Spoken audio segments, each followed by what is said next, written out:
నల్గొండ జిల్లాలో SBI bank మాజీ ఉద్యోగులు భారీ అక్రమానికి పాల్పడ్డారు. తమ సంతకాలు పోర్చరీ చేసి ₹1,70,00,000 కాజేశారని ఆరోపిస్తూ మహిళా సంఘాల సభ్యులు ఎస్బీఐ బ్యాంక్ ఎదుట ఆందోళన నిర్వహించారు. చౌదల్పల్లి గ్రామానికి చెందిన గౌరీ, తిరుమల, దుర్గాబాయి, హారతి, సాయిరాం, మల్లన్న, శ్రీనిధి, మణికంఠ డ్వాక్రా గ్రూపులు మరో 32 మహిళా సంఘాల సభ్యులు మండల కేంద్రంలోని ఎస్బీఐ బ్రాంచ్ ఎదుట ఆందోళనకు దిగారు.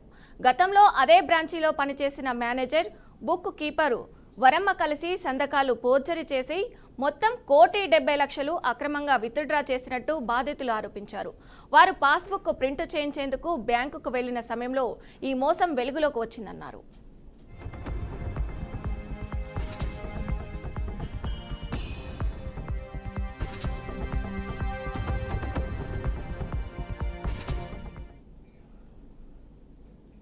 సీఐ నందీశ్వర్ రెడ్డి సంఘటన స్థలానికి చేరుకొని బాధిత మహిళతో మాట్లాడారు.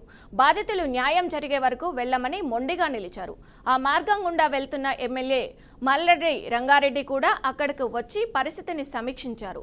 మోసానికి పాల్పడిన బ్యాంకు ఉద్యోగులను అదుపులోకి తీసుకోవాలని పోలీసులను ఆదేశించారు. అనంతరం బ్యాంకు రీజనల్ మేనేజర్ సంతోష్ అక్కడకు వచ్చి పూర్తి విచారణ చేపట్టి బాధ్యులపై కేసులు నమోదు చేస్తామని హామీ ఇచ్చారు. దీంతో బాధిత మహిళలు తమ ఆందోళనను విరమించారు.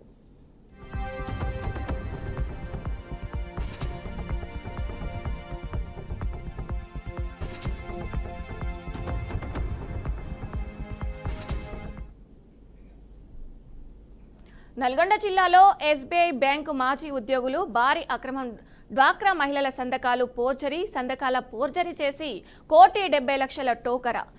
ఎస్బీఐ మాజీ మేనేజర్, బుక్ కీపర్ నిర్వాకం న్యాయం చేయాలని బ్యాంకు ఎదుట బాధితులు ధర్నా చేపట్టారు. బాధిత మహిళలతో మాట్లాడిన సీఐ నందీశ్వర్ రెడ్డి, పరిస్థితిని సమీక్షించిన ఎమ్మెల్యే మల్లెడ్డి రంగారెడ్డి కూడా దీన్ని కంట్రోల్ చేశారు. ఇక ఇదే విషయంపై మరింత సమాచారం మా ప్రతినిధి శ్రీనివాస్ అందిస్తారు. శ్రీనివాస్, చెప్పండి. ఎస్బీఐ మాజీ బ్యాంక్ మేనేజర్, మహిళా సంఘాలకు సంబంధించినటువంటి మరికొంతమంది సంఘం సభ్యులు కలిసి ₹1,50,00,000 పోర్జరీ ద్వారా సొమ్ము కాజేశారనేది విచారణ తేలింది. దీనికి సంబంధించిన బాధితులను కూడా శిక్షించాలంటూ ఆ సంఘాలకు సంబంధించినటువంటి మహిళా సంఘాల బాధ్యులు, ఆ పొదుపు సంఘాలకు సంబంధించినటువంటి బాధ్యులు కూడా బ్యాంకు ముందు పెద్ద ఎత్తున ధర్నా కూడా నిర్వహించారు. ఇదే విధంగా చూసుకున్నట్లయితే గతంలోని మాజీ ఉద్యోగిగా పనిచేసినటువంటి ఎస్బీఐ బ్యాంక్ లో పనిచేసినటువంటి అతను అక్కడ సమాన సంఘాలు, డ్వాక్రా సంఘాలకు సంబంధించినటువంటి మహిళా సంఘాలకు సంబంధించినటువంటి బాధ్యులు ఇద్దరు కలిసి సంతకాలను ఫోర్జరీ చేసి ₹1,55,00,000 కాజేసినట్లు ధృవీకరించడం జరిగింది. వీరిపై కఠిన చర్యలు తీసుకోవాలంటూ తిరిగి ఎవరైతే సంఘం సభ్యులు ఉంటారో వాళ్లకు రావాల్సినటువంటి డబ్బులు కానీ ఇప్పియాలనేదే వారు ప్రధానంగా డిమాండ్ చేస్తున్నారు. ఇలాంటి విషయాలని మళ్ళీ పునరావృతం కాకుండా చూసుకోవాలంటూ కూడా పెద్ద ఎత్తున డిమాండ్ కూడా చేస్తున్నటువంటి పరిస్థితి. ఇది బ్యాంకు సంబంధించిన ఉద్యోగులు తమ రావాల్సినటువంటి విషయాలలో కాదు, అనేక విషయాలలో బ్యాంకు సంబంధించిన సిబ్బంది నిజాయితీతో పనిచేస్తారని సమాజంలో కూడా ఒక నిబద్ధతతో ఉంటారనేది కూడా ఉన్నది. ఇలాంటి ఉద్యోగాలు కొంతమంది వల్ల ఇప్పుడు బ్యాంకులకు కూడా మచ్చబడ్డట్టు కూడా తెలుస్తుంది పరిస్థితి. శ్రీనివాస్, చూసుకున్నట్టయితే డ్వాక్రా మహిళలు అంటే మహిళా సంఘాలు దాదాపు 11-12 మంది ఉంటారు ఒక మహిళా సంఘంలో. ఇంతమంది సంతకాలు అసలు ఎలా పోర్చరీ జరిగిందంటారు? డ్వాక్రా మహిళల సంఘం నుంచి ఓపెన్ గా చూసుకున్నట్లయితే 10 మందికి ఒక సభ్యురాలు ఉంటుంది. దానికి సంబంధించి ఓవరాల్ గా ఒక టీం ఉంటుంది. ఆ టీం అంటే 10 మందితో ఒక యూనిట్ చేసుకున్నట్లయితే ఒక్కొక్క యూనిట్ కు 10 లక్షల దాకా రుణ సదుపాయం కల్పించే అవకాశం కూడా గత ప్రభుత్వం ఇచ్చింది. ఇప్పుడు కూడా మహిళా సంఘాలకు సంబంధించినటువంటి రుణ సదుపాయాలను పెద్ద ఎత్తున ప్రోత్సహిస్తున్న పరిస్థితి. ఇదే విషయాన్ని ఆసరాగా చేసుకొని బ్యాంకు మేనేజర్ వాళ్ళ దగ్గర పనిచేస్తున్నటువంటి కొంతమంది సిబ్బంది ఇలాంటి అక్రమాలకు పాల్పడ్డట్టు కూడా తెలుస్తుంది. ఇలాంటి రెగ్యులర్ గా వాళ్ళ బ్యాంక్ ఖాతాల దగ్గర ఉన్నటువంటి సభ్యులు వారు సంబంధించినటువంటి లావాదేవీలు జరుపుతున్న క్రమంలో కొంతమందిని ఆ డబ్బు ఆశ చూపించి ఆ సంఘం సభ్యులను కూడా వాళ్ళకి ఫోర్జరీకి సంబంధించినటువంటి డాక్యుమెంట్స్ తయారు చేయడానికి వాళ్ళ సహకారంగా ఉన్నట్లు కూడా తెలుస్తుంది.